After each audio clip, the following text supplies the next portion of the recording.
মালতী, চলো এবার ঘরে চলো। রাত অনেক হয়েছে, খাবার খাবে চলো। এভাবে আর কতক্ষণ বসে থাকবে?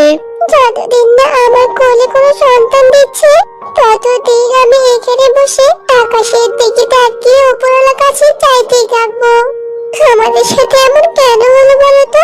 আমরা কি বাবা মা হওয়ার যোগ্য না?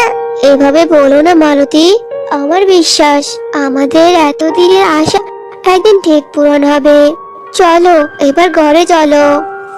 তারপর কালু মালতীকে অনেক বুঝিয়ে ঘরে নিয়ে যায়।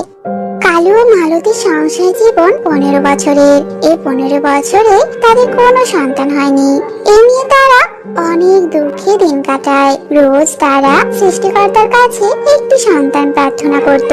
একদিন তাদের প্রার্থনা কবুল হয়ে যায় আর তাদের সংসারে নতুন মেহমান আসে। মালতী একটা ডিম দেয় আর ডিম থেকে একটা কন্যা সন্তান জন্ম নেয়। দেখেছো মালতী, তোমাকে বলেছিলাম না আমাদের আশা একদিন ঠিক পূরণ হবে। দেখো আমাদের কত সুন্দর একটা মেয়ে হয়েছে। আমি ওর নাম দিলাম রিঙ্কি। তুমি ঠিকই বলেছো গো। এ যেন স্বর্গীয় সুখ। পৃথিবীতে আমার থেকে আজ কেউ সুখী নয়। সন্তানকে পেয়ে কালু ও মালতী খুব আনন্দিত। তাদের সুখের কোনো সীমা থাকে না। রিঙ্কি তাদের চোখের মণি। দুজনে রিঙ্কিকে চোখে হারায়। এভাবে দেখতে দেখতে রিঙ্কি বড় হয়ে ওঠে। কালু ছিল কাঠুরে, বনে কাঠ কেটে তা বাজারে বিক্রি করে সংসার চলতো। একদিন রিঙ্কি বায়না ধরে বাবার সাথে যাবে। কেন বায়না করছিস মা? আমি যে অনেকটা পথ পাড়ি দিয়ে যাই, তুই ছোট, যেতে পারবি না। না না বাবা, আমি ঠিক পাবো। নিয়ে চলো না বাবা, আমি তোমার সাথে যেতে চাই। নিয়ে যাও না মেয়েটাকে, এত করে যখন বলছে ও যেতে পারবে। নিয়ে যাও। ঠিক আছে, তুমিও যখন বলছো তাহলে চল মা, সকাল সকাল বেরিয়ে পড়ি, অনেকটা পথ যেতে হবে যে। তারপর রিঙ্কি খুশি মনে বাবার সাথে বেরিয়ে পড়ে। অনেকটা পথ যাওয়ার পর রিঙ্কি ক্লান্ত হয়ে পড়ে। ও বাবা, আরো কত দূর? অনেকটা পথ তো এলাম। এই তো মা, আর কিছুক্ষণ হাঁটতে হবে। তোকে আমি বলেছিলাম তুই ছোট, পারবি না, তবুও এলি। না না বাবা, আমার কিচ্ছু হয়নি, আমি ঠিক পারবো। চলো। এই বলে বাবা মেয়ে আবার হাঁটতে শুরু করে। এভাবে আরো কিছু দূর হাঁটার পর রিঙ্কি আরো বেশি ক্লান্ত হয়ে বসে পড়ে। কি রে মা, তুই বসে পড়লি কেন? শরীরটা খারাপ লাগছে বুঝি? বাবা, আমার খুব ক্লান্ত লাগছে, আর হাঁটতেই পারছি না। এই কথা বলতে একটা সাপ এসে রিঙ্কির পায়ে কামড় বসিয়ে সেখান থেকে চলে যায়। ও বাবা গো, কি ব্যথা! ব্যথা? কি হয়েছে মা তোর? বল বল আমাকে। বাবা, আমার পায়ে যেন কি কামড়েছে। কই দেখি দেখি। হায় প্রভু, তুমি আমার একটু সর্বনাশ করলে। মা রিঙ্কি, তুই কোনো চিন্তা করিস না মা, বাবা তোর কিছু হতে দেবে না। এই বলে বাবা রিঙ্কিকে নিয়ে অসহায়ের মতো কান্না করতে থাকে। আর মুহূর্তের মাঝে রিঙ্কির শরীর নীল বর্ণ ধারণ করে। আর কালু রিঙ্কিকে কোলে করে বাড়ির পথে রওনা দেয়। আর এসব সেই সাপ আড়াল থেকে দেখছিল। আর ওরা যাওয়ার পর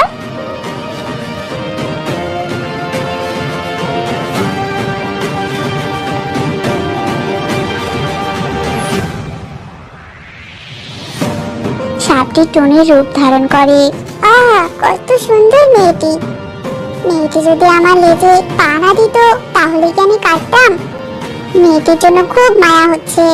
তারপর কালু রিঙ্কিকে নিয়ে বাড়িতে চলে আসে। আর উঠোনের মাঝে রিঙ্কিকে রেখে মালতীকে ডাকতে থাকে। মালতী, মালতী, এসে রেখে যাও। তোমার মেয়ের কি হয়েছে?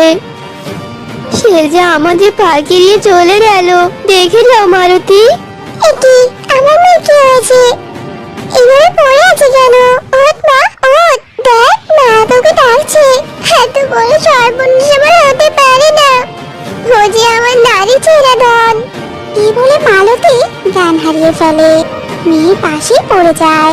মা মেয়ের এই অবস্থা দেখে কালুকা চোখে পানি ফেলতে থাকে। নাগিন পিছু পিছু এসে সব দেখছিল। আহারে, আমার জন্য মা বাবা কত কষ্ট পাচ্ছে। হাই উপরওয়ালা, আমি কি তাদের কষ্ট দূর করতে পারি না? তাদের কষ্ট যে আমি আর মেনে নিতে পারছি না। হ্যাঁ, আমি তো একটা কাজ করতে পারি। আমি আমার আত্মাটা যদি ওই মেয়ের শরীরে প্রবেশ করাই, তাহলে তো মেয়েটা আবার জীবন ফিরে পাবে। হ্যাঁ, আমি তাই করি। তারপর নাগিন টুনি ওর নিজের আত্মা রিঙ্কির শরীরে প্রবেশ করায়, আর সঙ্গে সঙ্গে রিঙ্কি কথা বলে ওঠে। মা, বাবা। রিঙ্কি, মা আমার, তুই ঠিক হয়ে গেছিস? মালতী, ওঠো, দেখো আমাদের মেয়ে আগের মতো সুস্থ হয়ে গেছে। দেখো মালতী। কালের কথা শুনে মালতীর জ্ঞান ফিরে আসে আর রিঙ্কিকে জড়িয়ে ধরে। তুই আমার একমাত্র ধন, আমাকে ছেড়ে কোথায় গিয়েছিলি? কিন্তু রিঙ্কির চোখগুলো আগের মতো আর নেই, কেমন নীল বর্ণের হয়ে গেছে। আসলে বাবা, আমাকে তো সাপ কামড়েছিল, তাই হয়তো এমন হয়েছে। তারপর কালু আর মালতী কোনো কথা না বলে রিঙ্কিকে ঘরে নিয়ে যায়, আর এভাবে কেটে যায় কয়েকদিন। সেদিনের পর থেকে কালু আর মালতী রিঙ্কিকে চোখের আড়াল করতো না। একদিন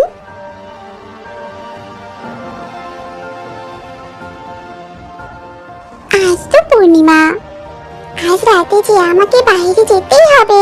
এদিকে বাবা মা আমাকে চোখে আড়াল করছে না, এবার আমি কি করব? এই বলে রিঙ্কি সুযোগ বুঝে বাইরে চলে যায়।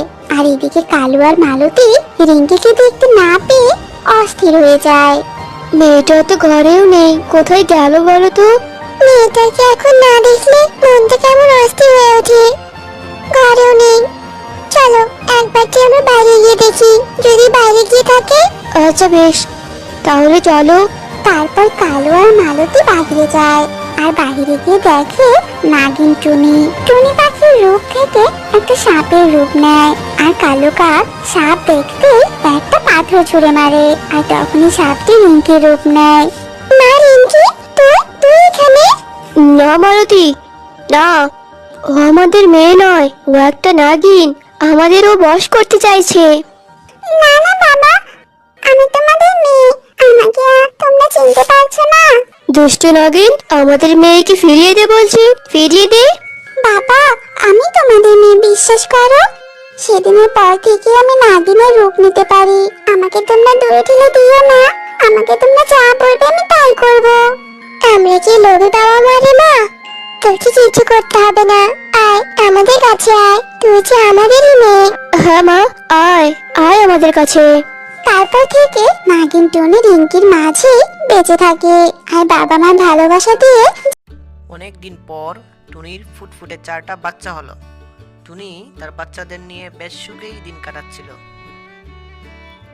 বাচ্চারা, আমি গেলাম খাবারের খোঁজে। আমি না আসা পর্যন্ত তোমরা দরজা খুলবে না। আমাদের অনেক শত্রু আছে।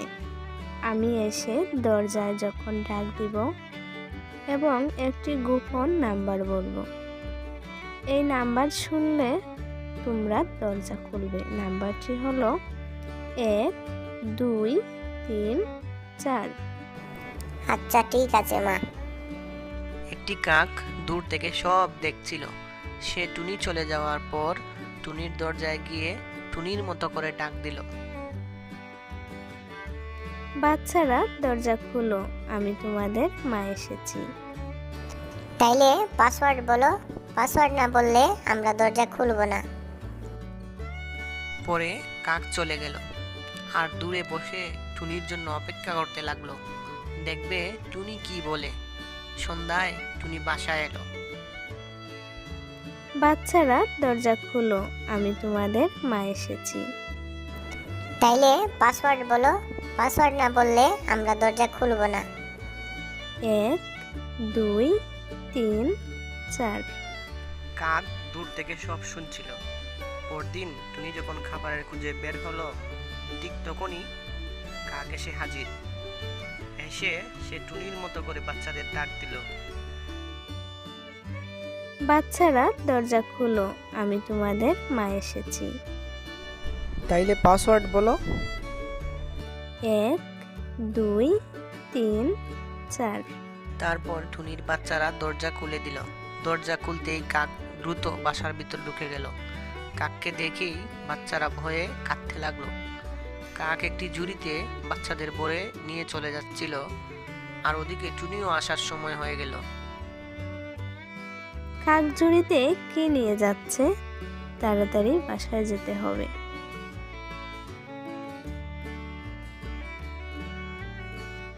টুনি বাসায় ফিরে দেখলো একটি বাচ্চাও বাসায় নেই। টুনি বুঝতে পারলো কাক তার বাচ্চাদের নিয়ে চলে গেছে।